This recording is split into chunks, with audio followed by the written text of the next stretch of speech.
வணக்கம் மக்களே. முதல்ல வாழ்க்கையில் எல்லோருமே முன்னேறுங்கிற எண்ணம் தான் அதிகம் இருக்குது.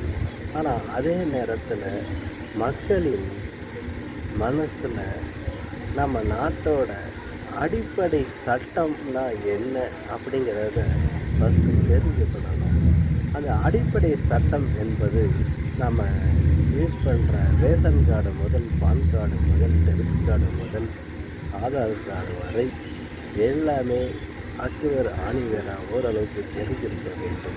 பிறகு ஒரு காவல் நிலையத்திற்கு போனால் என்ன பிரச்சனைகள் வரும், என்ன எப்படி போனால் யாரை பார்க்கணும், என்ன செய்யணும், எதுவுமே தெரியாமல் போகிறது, இருக்கிறது, வாழ்கிறது ரொம்ப தப்பு.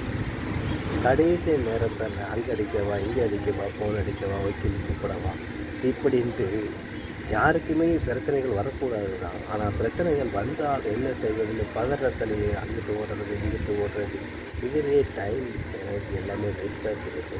முன்னெச்சரிக்கையான நடவடிக்கைகளை நம்ம அதாவது புத்தக ரீதியாகவோ இல்லை சட்டம் படித்தவங்க ரீதியாகவோ அந்த இதை பார்த்து நம்ம படித்து வச்சு தெரிஞ்சுக்கணும். இது தெரிஞ்சுக்கிட்டுறது எனக்கு என்ன லாபம் அப்படின்னு நான் என்ன சண்டைக்காக போகிறேன். எல்லோரும் போருக்கும் சண்டைக்கும் போகிறது இல்லை. பாதுகாப்புக்கு என்னெல்லாம் உண்டோ அனைத்தும் தெரிஞ்சு வச்சுக்கிறது தான் நம்ம ஜனநாயகத்தோட, இந்திய ஜனநாயகத்தோட கடமையாகும். ஒவ்வொரு மனிதனுக்கும் அதை உணர்வில் கொண்டு நடக்க வேண்டும் என்று ஏன் இதை சொல்கிறேன் என்றால், நாட்டில் பிரச்சனைகள் குறைவதற்கு வாய்ப்பு முன்னுதாரணமாக நீங்கள் இருக்க வேண்டும் என்பதற்காக என்று சொல்லிக்கொண்டு விடைபெறுகிறேன். நன்றி.